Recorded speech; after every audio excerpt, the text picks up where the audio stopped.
pengamal. Orang yang sudah senang manakiban tidak akan berhenti manakiban, karena manakiban yang dijalankan dengan senang itulah manakiban sampai kepada tahapan. Setiap manakiban Allah akan menambahkan nikmat, rahmat dan ampunan yang begitu banyak dari satu manakib ke manakib yang lain, terus bertambah. Makanya semakin tambah umur maka akan merasakan kebahagiaan. Itu sabda dari Guru Agung Boros menyampaikan kepada semua. Jadi kalau Habibul Fan sekarang manakiban, atas dasar apa manakiban? Senang untuk berkhidmat kepada gurunya. Nanti manakiban depan tambah senang, manakiban depan tambah senang terus. Ya, bukan kebetulan manakiban minggu pagi dirubah jadi Jumat malam Sabtu. Bukan kebetulan, bukan diatur oleh kita. Tambah senang, adem misalnya panas, adem misalnya bisa amalia berarti tambah senang. Jamaah juga tidak berkurang, banyak saja. Jangan suka mikir ingin banyak, jangan. Biarkan Allah sudah mengatur siapa yang akan datang manakiban ke sini. Kata Allah, manakiban bukan milik manusia, manakiban milik Allah, milik orang-orang soleh, milik orang-orang yang sudah sampai wusul ilallah. Kita yang ingin seperti mereka, mengenang, mempelajari, mengikuti mereka, datang ke tempat manakiban. Jadi kalau ingin ikut bersama mereka, menjadi seperti mereka, para ulia Allah datang di manakiban. Siapa mereka? Yang dipanggil oleh Allah. Setiap manakiban turun ke Allah. Apa karawah itu? Limpahan sifat-sifat Allah yang dilimpahkan kepada para ulia Allah, yang akan dilimpahkan kepada yang hadir. Yang siapa? Yang mahabbah kepada yang punya manakib. Ini manakibannya Tuan Syekh Abdul Qadir Al-Jailani. Terlimpah dari beliau melalui guru-guru kita kepada kita. Siapa? Yang datang di manakiban. Makanya yang datang di manakiban bukan datang manakiban, tapi orang yang terbawa oleh karomah manakiban. Ya, manakiban di sini. Manakiban besok di Pak Haji aja, besok di Putra Arifin, besok lagi terus. Di setiap tempat ada karomah. Kata Syekh Abdul Qadir, di setiap tempat manakiban ada limpahan yang berbeda. Ada kalanya di satu tempat tidak mendapatkan, di tempat yang lain mendapat. Begitu. Oh, di sini tidak. Oh, pas di Bekasi dapat. Di Bekasi enggak, di Kerawang dapat. Yang mana saja. Karena karomah manakib bukan kemauan kita. Haji Ade berapa tahun ke sini, enggak pernah ke sini. Begitu ganti jadwal Jumat malam Sabtu, tahu saya mau ke sana, katanya alhamdulillah jadi ke sini. Perdana ini Pak. Itu perdana ini gitu. Saya dulu nggak ngajak-ngajak itu, di samping sibuk kalau minggu pagi kan haji panitia, kajian pagi, sorenya capek manakiban lagi. Udah saya nggak ngomong-ngomong berangkat aja. Kalau minggu pagi bagi-bagi tugas, kadang-kadang yang ngurus domba pengen ngikut, jangan, tapi udah urusin domba di majelis. Yang pada ngikut Bapak Haji kalau minggu pagi pada pengen, udah saya bilang, udah yang ini aja yang nggak ada kepentingan. Ada kalau domba 4 jangan pada ngikut, udah Ahmad aja kadang-kadang udah sini Cimot udah tinggal berdua, kadang bertiga berangkat. Begitu sekarang udah luang. Bukan kebetulan, bukan yang atur saya. Seolah-olah yang atur saya, sudah diatur oleh guru kita. Begini, udah waktunya manakiban pakai amaliyah. Kalau pagi nggak ada amaliyah, dikir doang. Sekarang ada maghrib, udah adem, enak. Nanti orang-orang yang ditetapkan ini juga sudah ditetapkan oleh Allah. Saya manakiban di mana-mana, di Pamulang manakiban 4 orang. Mana Macet 4 orang, nggak pernah absen. 20 tahun, 19 tahun nggak pernah absen datang. Ada 4 orang, ada 5 orang. Sekarang sudah banyak. Kenapa? Saya yakin Allah Anom akan memberikan kepada setiap orang yang benar niatnya, siar berjuang karena Allah pasti dikasih orang yang mengikutinya. Para nabi ngikuti itu, ada pengikutnya. Para wali ada pengikutnya, guru-guru ada pengikutnya. Siapa mereka? Yang bersamanya. Allah akan membuat kiblat-kiblat di dunia. Kemudian fastabiqul khairat. Dengan siapakah kita akan mengikuti mereka? Mana tandanya? Bertambah kebaikan. Kalau Habib Purkon dulu belum ketemu saya, sekarang ketemu saya. Tanya, sedekahnya nambah tidak? Amalia sunatnya nambah tidak? Kesabarannya nambah tidak? Akhlaknya nambah mulia apa tidak? Ukur. Kalau tidak ada peningkatan malah tambah jelek, berhenti, berarti salah ngikut. Tanya istrinya, tambah galak apa tambah baik? Kata istrinya, wah suami saya tambah soleh, alhamdulillah. Sholat-sholat sunat yang dulu berantakan, sekarang sudah mulai tertib. Berarti kita bersama guru kita, Abah. Siapa pembimbingnya? Tidak satu, silahkan pilih di antara sekian puluh ratus wakil talqin. Mubarak, nggak ada wakil talqin, mubarak nggak apa-apa. Begitu Bapak, kembali ke diri kita.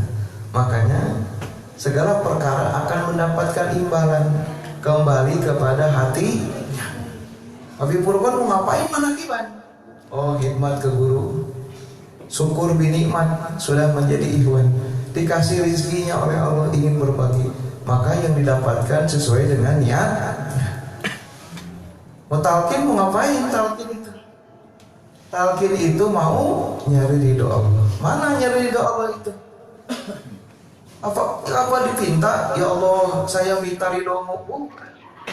Di dalam keterangan, Allah itu menciptakan manusia dengan ridhonya. Coba ada nggak yang tidak dengan ridhonya? Kita turunkan ke dunia.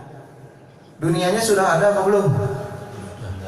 Sebelum kita turun ke dunia, dunia sudah ada belum? Sudah. Sawah sudah ada, ya, kendaraan sudah ada, matahari sudah ada, angin sudah ada, oksigennya sudah ada, semua pohon, tanaman semua sudah ada. Nabi Adam turun ke dunia, dunia sudah lengkap, lautnya ada, apanya ada. Turun ke dunia, Allah kasih hidung buat bernapas, oksigennya ada? Ada. Kuping dibikin mendengarnya, suaranya sudah ada? Sudah. Mulut dengan ngomongnya, yang diomongin sudah ada? Sudah. Begitu turun ke dunia sudah lengkap. Makanya lakon khalaqnal insana fi ahsani taqwim. Sudah sempurna, sudah dapat. Berarti Allah ridho. Kalau tidak ridho gimana? Dibikin hidung dengan napasnya, tapi oksigennya nggak dikasih. Gimana? Ya kelenger tuh. Berarti Allah nggak ridho. Suruh mati kalau begitu. Tapi sama Allah, pernah kehabisan oksigen? Pernah ada orang yang oksigen di dunia habis? Kira-kira kalau ke rumah sakit oksigen mahal nggak? Mahal itu. Oksigen mahal. Kita make dari bayi sampai hari ini. Apalagi yang sudah tua, makanya lama udah. Itu makanya kata Allah, kalau dihitung nikmatku tidak terhitung. Itu Allah hitung. Pernah Allah minta bayaran air diminum? Oh, air dibor, diambil, dipakai bikin pabrik, bikin macam-macam. Silahkan kata Allah. Yang penting buat kemaslahatan. Di Al-Quran diterangkan jangan bikin kerusakan di dunia. Jangan dirusak dunia. Selama buat kebaikan silahkan. Allah ridho. Berarti sudah berarti minta ridho artinya apa? Di mana Allah memberikan kepada kita keputusannya, aturannya, ketentuannya, yang enak dan yang tidak enak kita nerima. Kenapa harus nerima? Karena Allah berfirman, karena kamu tidak tahu apa yang kulakukan. Ada kalanya yang diberikan olehku itu tidak enak, tapi buat kebaikan kamu. Ada kalanya enak, tapi jelek buat kamu. Jadi yang dari Allah semuanya kebaikan, tapi kadang-kadang diterimanya tidak enak. Oh, Habib Purkon lagi kecil bandel, pengen main golok, waduh golok diminta, jangan, ini mainan orang gede, maksa, nangis, udah kasih jangan orang tuanya, jangan, udah kaplok aja kakinya, kelopok, nangis, bawa galak katanya. Bukan galak, daripada golok mendingan dikaplok kakinya. Gitu. Itu tidak mengenakan kata si anak kecil. Kenapa? Tidak paham. Karena tidak paham, makanya Allah pun akan menguji di antara kamu sampai di mana syukurnya. Kenapa diuji? Ada perkara yang kita tidak bisa mensyukurinya. Oh gitu. Saya doa, ya Allah ingin saya dikasih kesehatan dohir batin dunia. Malah sakit. Malah sakit. Waktu itu saya diuji, wah difitnah sama para kiai, wakil talqin, uji. Sudah istri saya nangis, saya bilang ya Allah saya diuji apa saja ya insya Allah lah udah biasa. Tapi kan ini istri baru ini, istri muda, masih muda, umurnya baru 21 tahun. Nangis istri itu. Kamu kenapa nangis? Saya gak tega katanya, bapak dihina. Oh udah jangan mikirin saya mikirin kamu. Kamu sakit hati? Iyalah istri, masa gak sakit hati? Saya bilang ini wasilah Allah. Kalau dihina, dizolimin, orang doanya makbul. Kamu sekarang minta apa? Kata istri, minta apa ya? Udah kamu ngomong apa saja. Kira-kira kalau minta duit segini ada nggak ya? Ada, tungguin aja, tenang. Kapan butuhnya? Ya bulan anu, itu udah bener hitungannya segitu, duitnya pas. Kata istri, kenapa enggak minta banyak aja ya? Tuh, kamu udah dikasih orang itu. Kok aneh ya? Istri kaget, ngomong aja gini, kok aneh ya? Itulah makanya kata Allah, ya, apabila orang meminta ampun, belum tentu Allah ampuni. Tapi orang yang bersabar dari hinaan, cacian, makian, maka Allah ampuni dosanya seperti ranting kering yang dimakan. Jadi bersabar dari cacian dan hinaan, itu ampunan dosa. Makanya orang yang dizolimin, Allah berfirman, orang yang dizolimin itu doanya maaf. Allah mengabulkan, memustajabkan doa orang yang teraniaya, biarpun seorang kafir. Kafir saja doanya mustajab, apalagi orang dikir. Fitnah. Kapan saya mengkhianati guru? Kapan saya begini begitu? Tapi fitnah, betul. Ya, kalau saya nggak mikir, istri saya udah, oh begitu ya Pak ya, iya. Udah dikasih permintaan kedua, kena lagi nih setengah jam dikoblok-koblokin lagi. Nanya ke istri saya, kira-kira sekarang kamu minta apa? Malu sekarang sama Allah, dunia udah dikasih, semua dikasih. Minta apa ya Pak ya? Saya dalam mikir, dalam hati minta apa ya? Padahal dikasih semua. Saya bilang nikmat itu sehat. Kita minta sehat aja yuk. Udah sholat malam sama istri berdua. Ya Allah jadikanlah wasilah hinaan ini. Kalau memang saya salah, ampuni.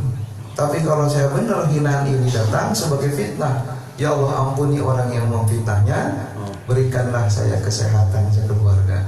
Minta sehat ya nikmat. Beres minta itu berapa bulan kena sakit. Nah itu. Makanya kita kadang-kadang tidak paham ada maksud apa. Oh ternyata kata Abah Awas, apabila Allah akan memberi sesuatu kepada kita, maka Allah akan mengujinya.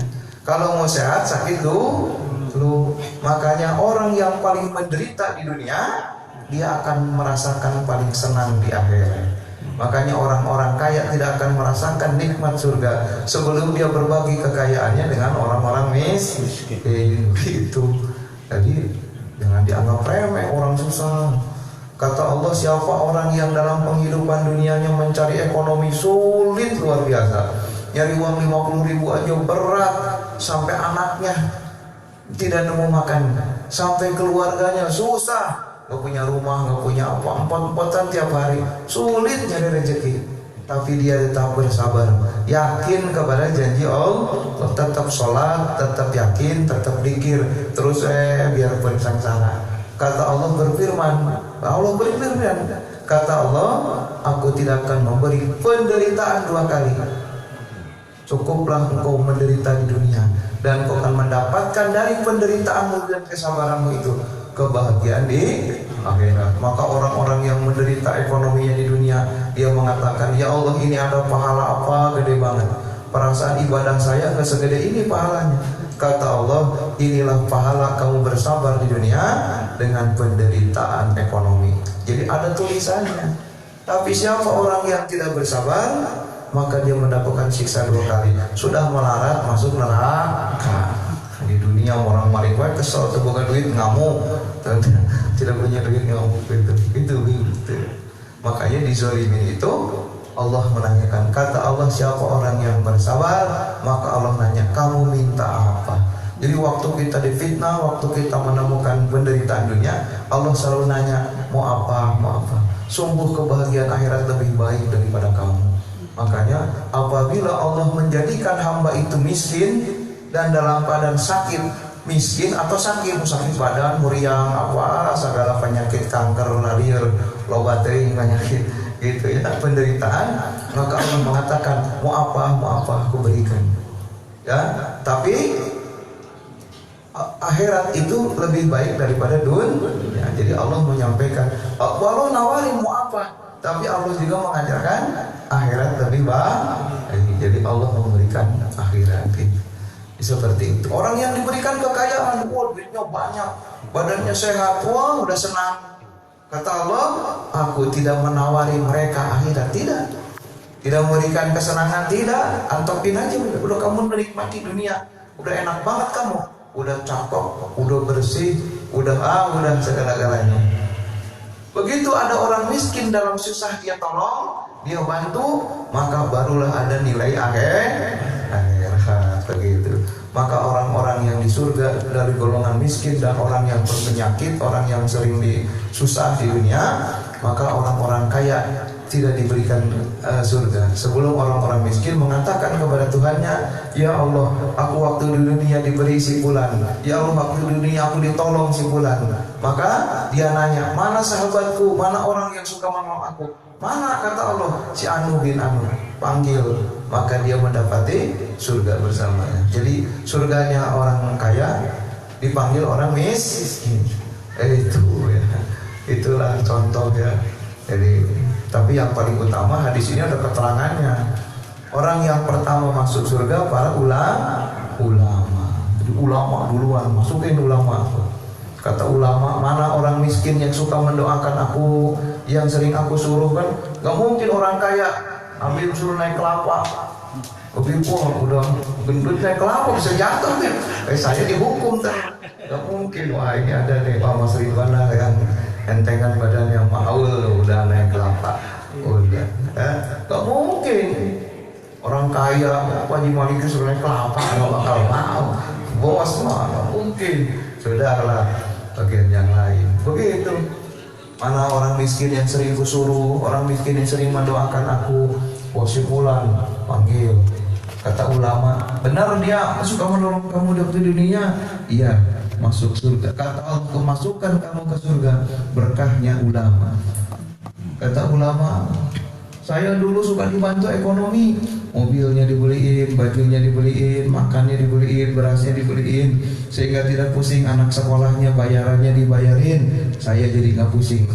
Wah, banyak ikhwan ngasih duit, ngasih ulama itu. Mana itu orang yang tidak mengganggu pikiranku karena ekonominya dicukupin? Orang-orang kaya. Panggil orang kaya bukan karena hartanya, tapi berkahnya ulama. Begitu orang kaya dipanggil oleh ulama mau masuk surga. Apa kata malaikat? Allah berfirman, orang kaya, sungguhnya telah kuharamkan surga ini buat kamu. Kamu enak di dunia, serba enak aja ke sini. Tapi ulama mengatakan, ya Allah, seandainya dia tidak masukkan ke surga bersamaku, aku mau ikut ke neraka saja bersamanya. Karena ulama saking cintanya kepada murid orang kaya yang sering ngasih uang, dulu ngerasa, kata ulama, saya mah enak tahajud, saya mah enak dikir, enak manakiwan. Orang kaya mikirin dunia, mikirin perusahaan, pusing. Begitu punya duit, dikasihkan ke ulama. Ulama mau apa? Saya kayaknya ini perlu mobil, belikan orang kaya. Itu Haji Maliki itu nyicilin mobil buat saya. Bukan orang kaya banget, enggak, beli mobil. Buat kiai mobilnya bagus. Ini perlu apa? Ini. Ya, waktu kerja dulu kiai jangan pernah lembur ya, capek. Lemburan berapa sebulan? Sekian, saya bayar ya, tapi jangan kerja lembur nih, tiap bulan dikasih sama dia. Itu biar nggak capek.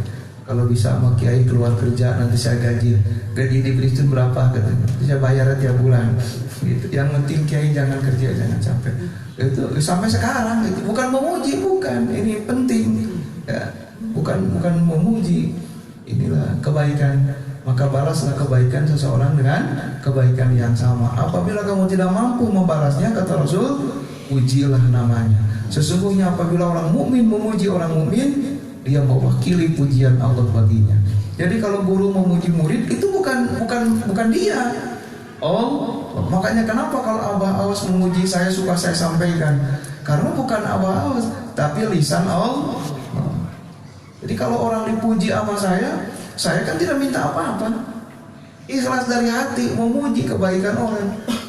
Kalau Mas Ridwan muji Mang Adi bisa ada modus, jangan-jangan ada apa ini maksudnya? Besoknya minjem duit, wah itu ada modus itu, ya. Tapi kalau guru ikhlas ke murid senang, orang tua ke anak senang, istri ke suami, suami ke istri, itu ikhlas itu. Ya, awal sekarang nggak ada yang banggain dan nikah mah ada jangan dikira. Makanya siapa istri itu? Orang yang memuliakan suaminya. Dikala suaminya dihina 1000 manusia, direndahkan, istrinya menangis tetap membanggakan suaminya. Siapa? Istri. Ada istri yang itu suaminya lagi terpuruk, dia ngikutin. Misalkan saya dihina kiai, kiai goblok, kata istri, bener goblok suami saya. Gak ada. Dia menangisin suaminya. Biarpun dia goblok, tetap istri menangis. Siapa yang ngebela? Istri. Biarpun di rumah cekcok, dihina orang marah.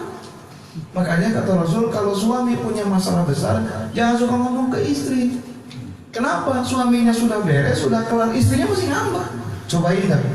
Kesel mau Habib Burkon dia bilang ke istri, istri mau udah akur lagi, udah ngobrol, istrinya masih manyun aja masih kan. Karena cinta. Ya, kata Rasul jangan suka dibawa ke rumah kalau laki-laki punya masalah. Mang Adi cekcok sama Mas Ridwan, cekcok gede. Jangan lapor ke istri Mang Adi, lapor ke saya. Begitu jangan. Nanti sudah akur, istrinya berantem di majelis, istrinya masih berantem. Gitu. Hati-hati. Itu perempuan itu jangan dikasih masalah berat, dia tidak akan kuat menampung masalah yang berat. Perempuan itu, karena dia perasaannya halus, jadi cepat mendalam. Makanya ada masalah apa-apa jangan terlalu banyak lapor ke istri, itu kan terus. Jadi dikit-dikit ada masalah pusing, sengaja Mas Ridwan gini-gini kepala. Kenapa Mas? Ngomong sama istri itu beban batin. Jadi kalau suaminya kuat, istri mah masih ngelamun, mikirin suaminya. Biarpun seperti apa, mikirin istri. Begitu ya. Jadi kalau saya dihina orang, saya mau dihina orang udah biasa. Iseng aja itu mah kalau pura-pura ngamuk mah. Istri mah di rumah lagi ngedoa aja kan. Begitu ya. Maka setelah minta sehat itu jadi dengan sakit itulah kita banyak pengetahuan tentang obat, tentang kesehatan. Dan kalau nanti sudah pulih dari sakit, tambah sehat. Jadi ada kalanya. Kenapa Allah akan memberikan sehat melalui sakit dulu? Karena Allah akan mendidik kepada manusia apabila diberikan karunia, jangan lupa untuk syukurnya. Allah berfirman, Allah memberikan kepada kamu sakit yang panjang. Oh, sakitnya misalkan setahun. Ada yang sakit yang setahun? Ada sakit setahun. Kemudian Allah ambil sakit itu. Apakah kamu merasakan sakit? Kata Allah, tidak ada sedikit pun rasa sakit itu. Tapi kebanyakan di antara hambaku lupa dengan sakitnya. Setelah setahun merintih, aduh ya Allah, jerit sama Allah. Begitu penyakitnya hilang, les, sehat lagi. Pak Haji kemarin kakinya bengkak, sekarang les sudah gagah lagi. Apa mintanya Allah? Ingatlah dikala kamu waktu sakitnya udah hilang. Tapi kata Allah ingat. Apa yang diingat? Bukan sakitnya. Wadi, Pak Haji dulu bengkak. Ayo dia bukan bengkaknya, tapi yang diingat saya tidak berdaya. Ketidakberdayaan itulah mengatakan dalam diri bahwa saya tidak punya kekuatan, tidak punya apa-apa. Semua milik Allah. Ingatlah kamu dikala sakit. Duit berfungsi nggak? Enggak. Kata Pak Haji, ya Allah, gua bayarlah 100 juta. Ya nggak bisa mau bayar sama siapa? duit tidak berguna, minum tidak berguna, makan tidak berguna. Apa tidak berguna? Cuman apa aja? Aduh, jalan pincang. Sekarang saya batuk apa? Saya tukang ngobatin orang. Ribuan yang sembuh. Katanya doanya dikabul Allah. Begitu saya sakit, lari ke dokter. Dok, aduh ini, mengapa ini? Aduh, kenapa ini? Dokter yang kita patuh kepada dokter saja. Dok, obatin saya. Yalah, terima kasih sudah. Ini obatnya ini. Saya makan tiap hari. Sampai wah katanya jangan makan nasi sembarangan. Nanti gulanya naik. Beli alat sudah ini. Percaya saja sama ahli teknologi makan. Makanya nasinya bukan nggak mau makan nasi habis, bukan. Jadi bawa dari sana. Yang sudah diturunkan kadarnya itu ya. Teknologi dibeli Pak Haji biarpun mahal dibeli. Teknologi. Ya, Pak Haji ajaran pakai tongkat dia beli. Itu gelang mahal itu Pak Haji dipakai itu berapa juta. Kenapa dipakai? Teknologi pengetahuan orang pintar. Buat apa? Buat sehat. Nah, sakit itu dikenang. Begitu orang sudah bisa mengenang bahwa diri nggak punya apa-apa, Allah ngasih sehat. Maka sehatnya tidak akan menjerumuskan dirinya dalam kemudaratan. Tetap ingat di waktu sakit, bukan sakitnya, tapi merasakan bahwa saya nggak punya apa-apa. Semua milik Allah. Sekarang saya sehat, tinggal syukurnya. Saya pakai buat ibadah, saya pakai buat sholat sunnah, saya pakai buat sodako, saya pakai buat banyak kebaikan. Karena saya ingat di waktu sakit. Allah akan memberikan kekayaan. Dimiskinkan dulu. Begitu ingat waktu miskin, begitu tidak punyanya, kemudian Allah menolong. Maka begitu dia kaya, dia tidak akan lupa diri waktu kayanya. Itu maksud Allah itu begitu. Tapi apabila Allah akan menjerumuskan hambanya karena tidak menyukai, maka Allah berikan dia apa yang diinginkan, kemudian Allah tidak menyelamatkan. Silakan. Orang kafir pengen kaya aja sudah, terserah. Begitu kaya, wah nggak puas hidup, beli narkoba, maka ujungnya masuk penjara. Ada yang begitu? Ada. Dulu mah narkoba nggak pahit, coba saya beli narkoba, kebeli nggak beli. Begitu kaya, jangan-jangan beli ekstasi Pak, buat bantu dikir pahit masih biar kuat gorengnya. Udah kaya jangan-jangan beli dan akhir. Makanya katakan hari ini, posisi hari ini adalah yang terbaik dari Allah. Tapi tetap ikhtiar untuk maju dulu. Gitu. Oh, saya lagi sakit sekarang. Inilah posisi yang terbaik di hadapan Allah. Ya. Jadi saya berulang-ulang di tempat mana saja. Ya. Cirinya dikirnya sudah sampai, maka ada bekasnya. Mana bekas dikir? Sobar. Mana wujud sobar salah satunya? Qanaah. Apa qanaah itu? Menerima qada dan qadarnya Allah. Habib Furqan rajin manakiban, rajin sodako. Ditipu orang ya. Duitnya malah hilang. Orang rajin manakiban malah sakit. Ini gimana nih, yang salah Allah apa kita? Jangan kata Habib tuh, Kiai jangan ke rumah saya lagi lah. Kenapa? Salah ngomong, saya manakiban malah hilang duit. Kata Kiai orang manakiban mah dijaga sama Allah. Ini mah Kiai ini kayaknya ngomongnya ngaco nih. Nggak usah manakiban. Itu berarti nggak benar. Nggak benar nggak itu Allah. Tapi ngomongnya apa? Ya sudah, orang sudah waktunya hilang, takdirnya hilang, terima saja. Masalah manakiban, masalah ibadah mah itu mah urusan Allah, nggak ada hubungannya. Ya sudah, kata istrinya, ya sudah Pak, mau diapain? Sudah ya sudah. Itu namanya qanaah, menerima. Tapi itu baru tahapan awal. Apa yang benar? Juhud. Mana juhud itu? Tidaklah Allah memberikan kepada hambanya yang soleh pasti yang terbaik di hadapan Allah. Menimbai kata kita, menimbai kata Allah. Kalau baik kata kita bisa salah, tapi baik kata Allah tidak salah. Kita dikasih jodoh, Habib jodohnya ibu. Kata Habib, kenapa saya nggak nikah sama Desi Ratnasari? Ya jangan ngomong gitu. Yang diberi itu berarti yang terbaik. Punya anak 2, yang satu ini, itu yang terbaik. Modelnya begitu, bentuknya begitu. Itu anak yang diberikan dari Allah, yang terbaik buat Habib Furqan. Ustaz Mansur bagian ngaji, Ustaz Ahid bagian sholawat, Mang Adi bagian itu yang terbaik dari Allah bagiannya nih. Saya dikasih suara bagus, alhamdulillah, sudah bagian. Makanya katakan hari ini yang terbaik dari Allah. Tapi ikhtiar untuk maju. Itu. Ya, jadi kalau juhud apa? Oh, saya dikasih sakit hari ini. Saya getol ibadah, kenapa sakit?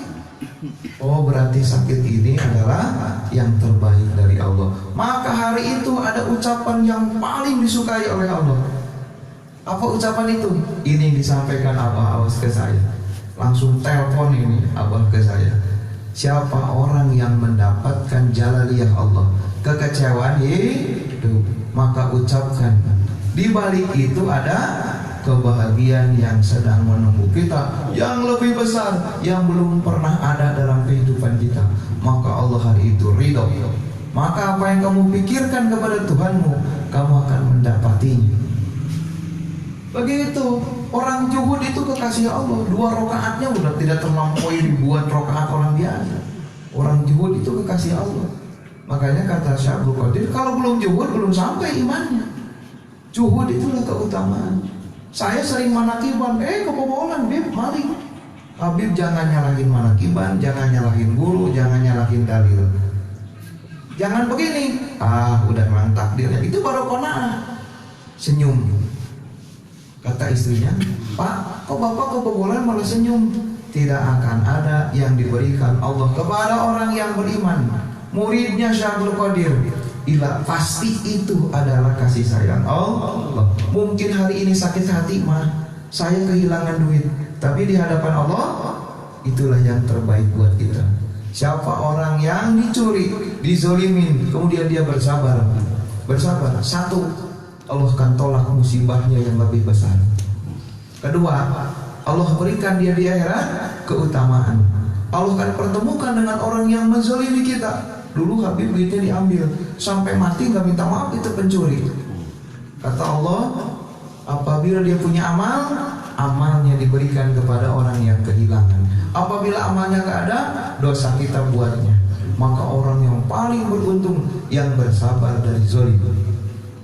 Kemudian apabila Allah akan memberikan kebaikan kepada orang yang soleh, tapi orang soleh ini dikehendaki dengan kebaikan yang banyak. Habib dicuri orang, dia duit 10 juta. Gede apa sedikit? Gede. Dicuri. Kata Allah, ikhlas tidak ikhlas orang dicuri uangnya, maka nilainya sodako. 10 tahun deh, sampai mati yang nyurinya juga. Bayangkan sampai Habib meninggal dunia, dituliskan orang yang bersodako setiap hari 10 juta. Kita punya tanah dicuri orang. Oh, patok dipindahin, Mas Ridwan, patok dipindahin. Oh, itu tanahnya dari harga semeter sejuta kan 100 tahun kemudian mengali berapa? Jadi berapa? Jadi mana? Bayanginnya sedekah tanah, nggak habis-habis. Itu kehendak Allah. Kata Pak Hajar, ya tanah gua patoknya pindah. Wah, tiap hari sampai. Tapi saya mikirin jangan. Murid Syekh Abdul Qadir masih senyum. Fajar, kenapa senyum? Tanah saya keambil jalan, gak apa-apa, alhamdulillah. Sodakoh sepanjang masa sampai hari kiamat, sampai dunia ini hancur. Makanya orang yang juhud kehilangan duit bukan nangis. Apa? Senyum. Allah menjadikan kita jadi ahli sodakoh. Makanya saya banyak dulu utang sampai hampir 40 juta dulu sampai 323 juta itu. Saya bantu orang itu yang kredit rentenir Pak Ji. Kan Iwan banyak yang masuk rumah sakit udah yang ingat dia bayar, yang gak ingat. Makanya waktu saya itu nikah sama Ani, saya bilang gini, yang punya utang lunas pokoknya, yang lupa lunas udah dah, nggak jadi dosa. Ada yang punya utang 2 juta, berarti saya lunas ya? Lunas, udah gua mau nikah ini, udah senang, udah lunas aja. Itu yang punya utang 3 juta lunas, pokoknya waktu itu. Tapi jangan diulang, dah gak nikah lagi. Sudah. Yang gede mah ingat, masih ingat nih bro. Udah saya lupain dah. Udah saya anggap nggak ada utang lah semua. Itu ya, utang di luar sekarang aja udah 100 juta lebih ini. Baru kemarin insaf, sekarang mah nahan duit dulu. Kata istri, Pak nahan duit dulu Pak, sekarang anak mau masuk ke Jaga Taras berapa Pak? Wah, banyak pengeluaran ini, baru ngomong begitu. Ada yang nyerang dari luar, minjem. Udah berapa? Kata istri nangis. Kenapa Pak?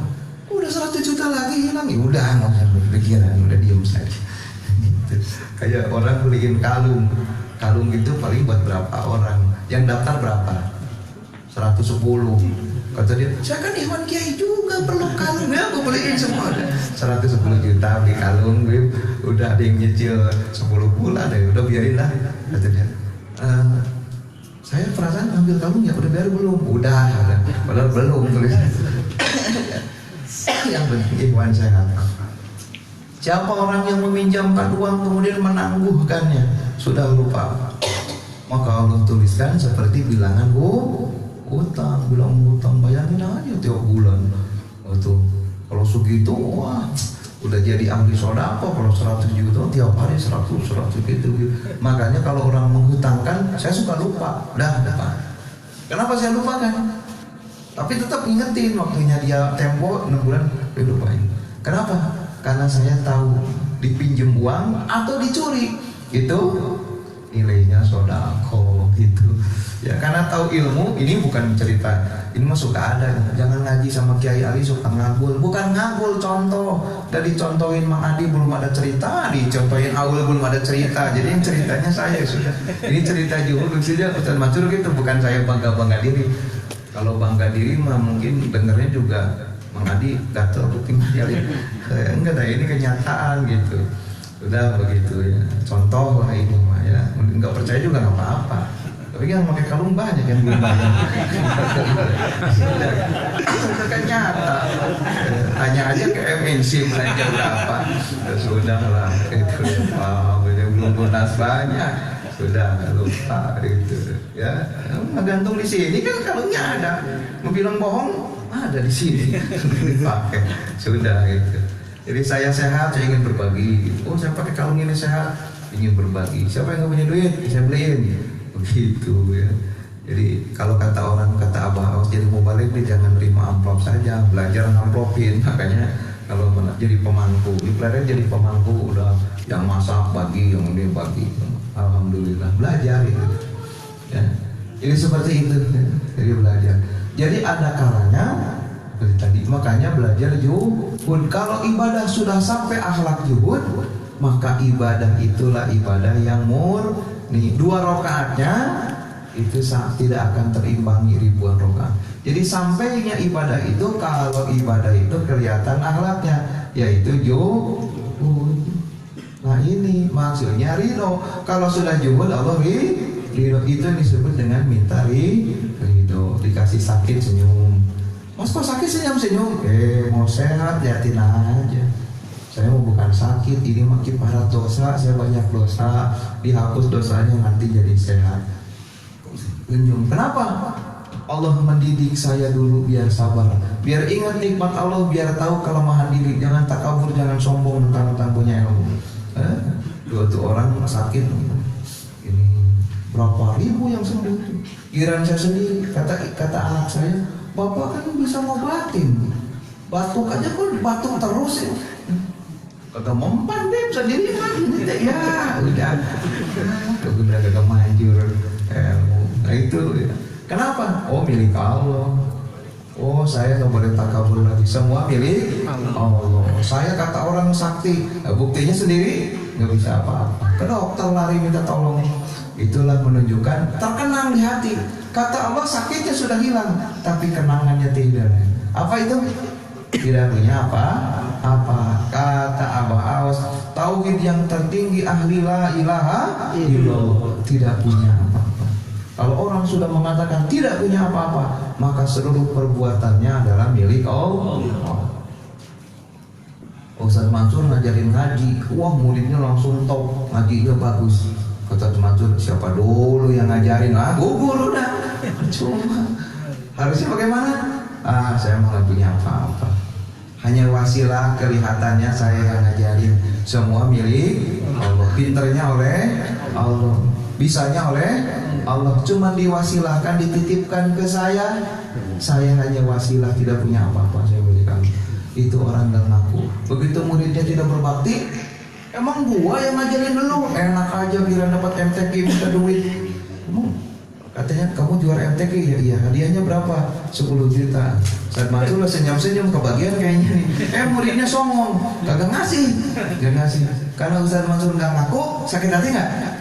Enggak. Ya biarin aja orang miliknya. Bisa juga oleh Allah. Maka orang yang karena Allah tidak ada sakit hati. Saya Manakiban, suruh pergi ya pergi, dipanggil ya datang. Besok Manakiban, saya diusir. Jangan dipanggil lagi tuh kiai itu, nggak benar. Udah kata istrinya, suaminya diem aja. Ya udah, nggak Manakiban lagi. Berapa bulan dipanggil lagi?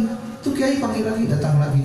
Kata orang, kiai nggak punya harga diri, dipanggil lagi. Ya saya mau dipanggil dia datang, diusir dia berangkat, terus lagi.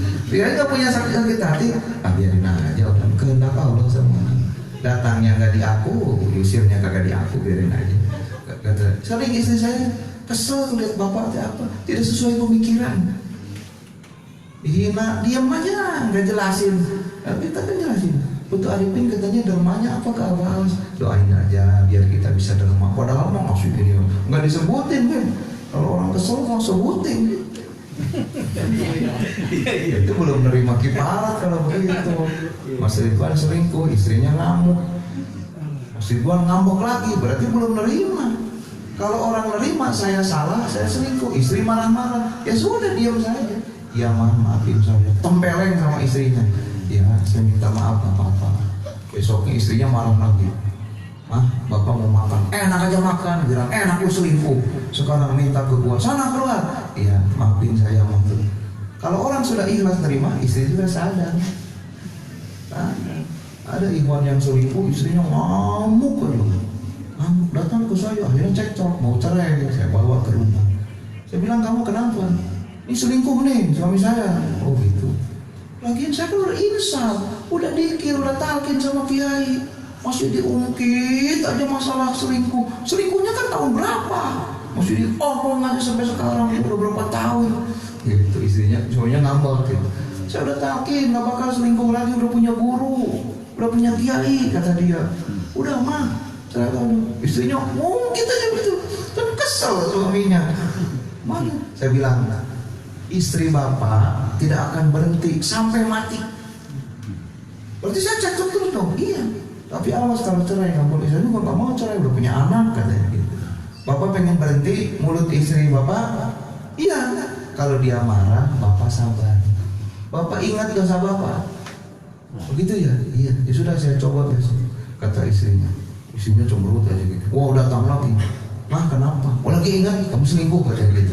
Oh iya bapak minta maaf aja gitu. Udah diem aja. Gitu. Nggak dimasakin dia, nggak apa-apa mah kayak gitu. Cuma 2 minggu.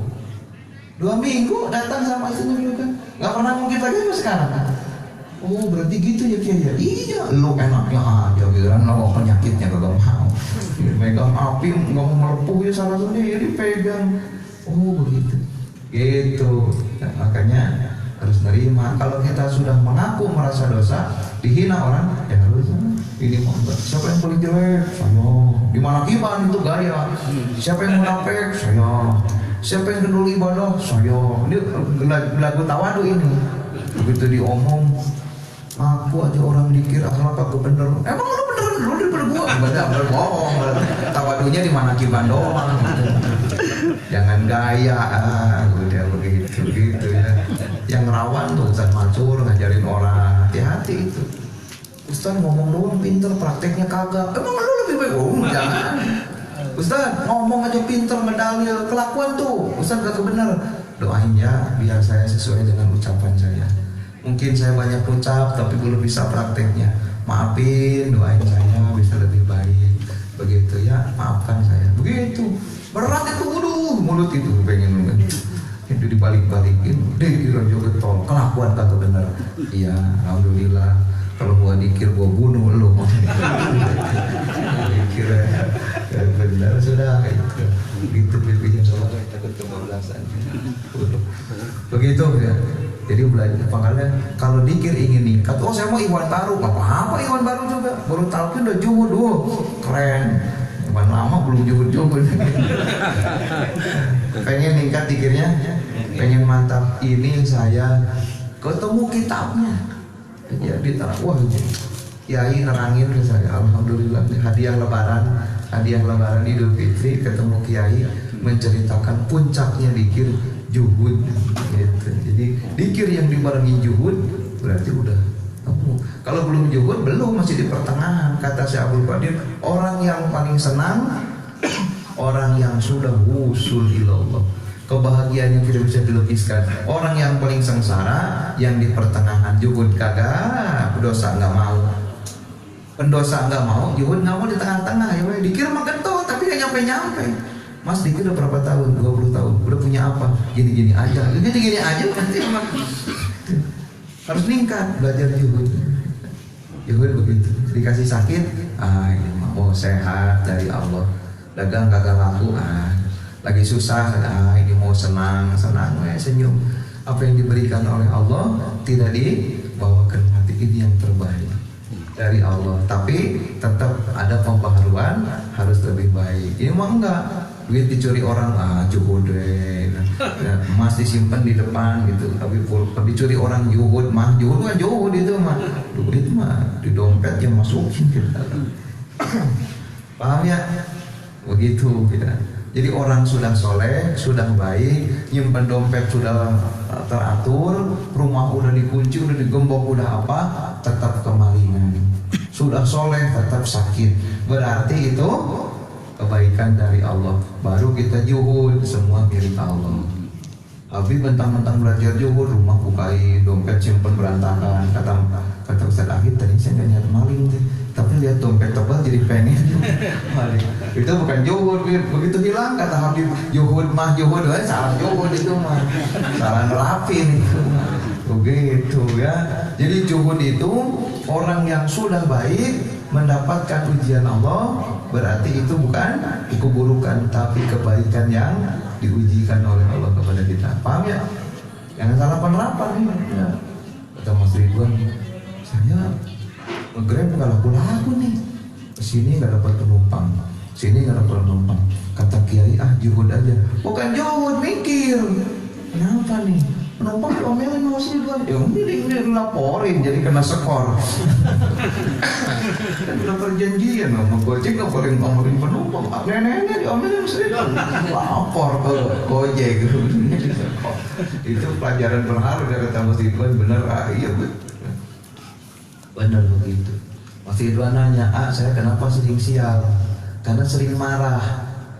Kata istrinya, bener Pak, saya yang biangnya minta maaf. Istrinya datang minta maaf ke saya, gitu. Bukan menjelekan, biar orangnya ada buat contoh. Nah, jadi sekali orang marah bukan pada tempatnya, orang sakit hati, maka Allah uji dia di dunia. Kalau di akhirat lebih berat di dunia. Dengan apa? Dengan ketidakcocokan dengan hati. Jadi sering kecewa itu karena ada sakit hati di orang. Makanya jangan sering marah, sering nyenengin orang. Orang marah jangan dibalas marah, nyenengin orang. Insya Allah apa yang kita inginkan ketemu. Tukang dagang gak laku-laku malah bangkrut. Tukang dagang gak laku-laku malah bangkrut. Ada tukang cendol cerita, saya dagang sehari yang beli 2 gelas. Kesel katanya, udah jam 4 ibu asem katanya, gua gulingin aja ke comberan, cendolnya digulingin. Ikhwan cerita, kali besok mah katanya ingat sama Kiai, siapa tahu ada yang beli bikin cendol lagi. Dari pagi sampai jam 4 cuman 1 gelas. Katanya gua tendang cendol, gua buang lagi. Ujungnya modalnya jadi nggak dagang cendol aja. Padahal mah cendol bagiin aja anak sekolah ya. Keburu asem, udah ngehulang aja begini. Mau belajar juhud nih, mana kata dia. Kiai, kenapa saya kalau usaha kok sebanyak seperti ini? Saya bilang ya saya nggak tahu Mas. Saya bilang, kalau nggak tahu ya, iya mau saya kan. Kiai kan melek katanya, tahu masa lalu orang, tahu masa depan orang. Ya kata orang itu, kata Burkon itu mah jangan jual sama saya. Udah. Tapi dihitung-hitung kasihan juga Bib, karena hidupnya rumah habis, motor habis. Aduh, ini dikasih nasihat juga nih. Begitu saya ketemu, kenapa begini? Oh ternyata itu tukang cendol yang 1 gelas itu sehari istrinya 4 Bib. Bilang, ya iya mah 4 nyakitin. Oh jadi nyakitin istri. Ini awal nih pelajaran buat kamu nih. Nyakitin istri. Itu Pak. Jadi karena istrinya sabar, nerima aja, nerima. Itu saya mah katanya punya istri sabar banget katanya. Saya uji cintanya katanya, lagi tidur pula saya bangunin, "Mah bangun, pengen nasi goreng." Istri saya saking cintanya langsung bangun, langsung bikin nasi goreng gitu. Padahal saya nggak pengen banget, pengen uji aja. Saya bilang ini yang bikin cendol kagak laku. Astagfirullah. Saya terangin nangis dia aja. Iya saya banyak nyakitin orang tuh, nyakitin orang, marahin orang, itu akan datang kekecewaan ke kita. Tapi kalau banyak nyenengin orang gitu. Saya alhamdulillah ya lihat di TV itu, di TV apa alat kesehatan gitu. Aduh pengen kayaknya bagus ini. Ditelepon sama itu, sama legel maksudnya. Bapak katanya perlu alat kesehatan, perlu berapa? Mahal jutaan gitu. Udah lagi duduk tuh. Ada orang datang pegang kepala begini-gini. Kenapa mas pegang kepala? Mimpi katanya. Mimpi apa? Mimpi sama kiai senang banget katanya. Terus mau ngapain? Mau ngasih duit katanya. Ngasih duitnya berapa? Ya seharga itu ya iklan itu. Ya udah dibeliin udah. Gitu. Oh no, mahal. Udah dibeliin Pak Amin. Alhamdulillah tuh. Buah katanya. Mimpi doang, mimpi ketemu saya senang ngasih duit udah. Ya udah berapa harganya? 4.300.000. Ya udah dibeliin. Buah senang mimpi. Siapa yang ngasih mimpinya? Oh Allah, yang enak? Lah ya. Begitu, jadi nggak boleh susah baru pengen aja. Aduh pengen beli itu. Ada orang megang kepala. Mau ngapain nangis? Mimpi semalam dikasih mimpi senang banget katanya. Diajak sholat katanya. Diajak ke Abah Aus katanya. Mimpinya panjang diajak ke Abah Aus katanya. Diajak sholat sama Abah Aus yang ini. Tapi diajaknya sama saya. Senang banget katanya mimpi. Diajak sholat, diajak gelar sejadah katanya. Udah seneng banget itu tadi. Pas mau dibawa katanya, yuk ikut ke Syabul Qadir keburu bangun katanya udah jadi udah. Alhamdulillah saya bilang nyampe awal-awalnya saya aja enggak ya udah. Alhamdulillah begitu. Jadi kalau mau marah tahan, menyakitin tahan, biarkan kita ya. Insya Allah di mana kita ada keinginan tidak akan kecewa. Itu yang suka terjadi kecewa karena mengecewakan orang lain. Begitu ya, bisa loh gitu ya. Nah, makanya juhud itu gitu ya. Jangan duit disimpan di luar gitu. Kalau dimaling itu bukan juhud, itu mah salah. Habib sudah soleh, sudah rajin sodako. Begitu rajin sodako kehilangan uang. Nah itu kayak mobil saya habis sodako didoain sama yang dikasih, malah tabrakan Mas Toto, tabrakan. Kata Mas Toto, saya gimana? Tenang saja, ini tandanya mau ganti mobil. Benar, mobil ganti. Begitu ya. Alhamdulillah lah. Semua ada jalannya. Ini cerita begini bukan membanggakan diri, contoh saja. Alhamdulillah ya. Jadi kalau orang minjem duit gak bayar-bayar, gak usah banyak dipikirin. Senyum saja, kata Pak Haji. Ini orang punya hutang nih. Berapa? 50 juta belum bayar-bayar, senyum saja. Sedekah. Haji Malik ibu, kenapa Pak Haji? Orang Kerawang punya utang 200 juta belum bayar-bayar. Berapa tahun? Pak Haji masih mau makan? Masih. Usaha masih lancar. Anak-anak sehat. Ngapain mikir utang 200 juta? Gak bersyukur. Terus gimana? Lupain. Keenakan, jangan pikir keenakan. Itu yang akan mendatangkan Pak Haji sedekah 200 juta tiap hari. Kata dia, iya ayah. Jangan dipikir ya, iya. Toh tambah banyak katanya. Iya, udah insya Allah. Tapi jangan pengen ke situ. Iya benar. Maksudnya nggak pikirin lagi. Jadi nggak dipikirin tambah nggak bayar, bukan jadi bayar nih mah klimaknya. Memang belum bayar juga. Ditagih malah ngambek udah. Itulah ya, cara Allah mendidik manusia. Begitu. Belajar jauh. Jadi sudah soleh kena musibah. Berarti bukan musibah, kasih sayang Allah. Tapi kalau keterlaluan kita, kesalahan kita, Mas Ridwan nanya, saya kemarin kenapa sial? Karena habis berantem. Besok kalau sudah sabar, tidak marah, sayang ke istri, udah semua sudah sabar, masih kena musibah juga, berarti mau naik derajat. Ya, gitu. Paham ya semuanya? Alhamdulillah. Jadi kita semua belajar makanya dikiri tingkat belajar juhud ya begitu. Kalau juhud ini yang bangun. Oh, biarin aja anak gua. Males aja Pak Amin seneng banget. Gak duduk. Tenang gua mau yang pas juhud ini. Benar itu. Ada Sayyidina Ali punya pembantu. Pembantunya tumpang pakai perutnya buncit. Panggil Mas Sayyidina Ali. Kata yang itunya anak itu kaget. Kamu dipanggil majikan kamu nggak nyaut. Tenang, majikan saya itu orang juhud, nggak pernah marah, selalu menerima. Tenang aja, nggak bakal dimarahin saya. Saya berapa tahun sini ikut Ali bin Abi Thalib, nggak pernah marah, nggak pernah ngambek. Kalau disuruh bantah juga tenang. Dia orang juhud, nerima kadar Allah, tenang saja. Malah mokon. Kata Sayyidina Ali, benarkah engkau yang ucapkan itu? Ya. Aku tidak pernah dimarahin majikanku, karena majikanku orang paling sabar di hadapan Allah, paling juhud. Kalau begitu kamu merdekakan. Tuh kan bener kan? Ngebantah malah dimerdekakan. Iya ya, saya belum merdeka katanya. Saya ngelawan aja dimerdekakan. Kata Ali bin Abi Thalib, kamu sekarang merdeka, tapi gua kagak pengen ngelihat muka lo lagi seumur hidup. Kata Ali bin Abi Thalib, karena sudah merdeka, pergi dari rumah saya, jangan balik lagi. Suruh pergi. Pembantu nyebelin, juhud juga juhud. Kata Sayyidina Ali, aku merdekakan kamu, tapi jangan balik lagi ke sini ya. Udah sono. Wah, berangkat udah dimerdekakan. Belagu mentang-mentang gini. Tuh majikan saya dibantah aja dimerdekakan. Suruh pergi taunya udah ke situ tadi. Ali bin Abi Thalib juga juhud, nyebelin begitu, perutnya muncul bertahun-tahun. Sudahlah, itu contoh ya. Amin ya rabbal alamin, mudah-mudahan manfaatnya.